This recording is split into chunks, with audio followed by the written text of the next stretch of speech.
In this video, I will show you how to share Capcut project with another person. First of all, after you open the Capcut, now I want to share this project with another person. So all you have to do now, go to the project and click on this three dot and go to rename. So make sure to rename the project. So after you type in the name of the project, just tap on enter your key. So now the name has changed. All you have to do now, minimize the Capcut. After you minimize your Capcut, go to this PC. So after you open this PC, go to C drive. After you open your C drive, scroll to down and go to users.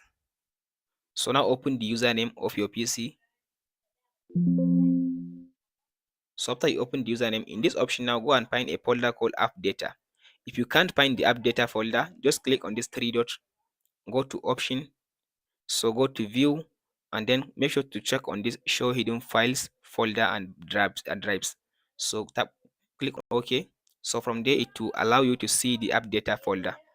So now open the app data folder. So go to local, scroll to down and open Capcut folder, and then go to user data. Scroll to down now in this user data, go to and open a folder called project. So now go to this folder com.iv editor.draft. Open this folder. So from this option, if you scroll to down here, as you can see now, I can be able now to see the folder. Here is now the project. The project name is Team Share. So I'll just copy the project. After you copy the folder, so now you can share this folder to the person that you want to share your project with him, and tell the person that he should follow the same processes that you follow.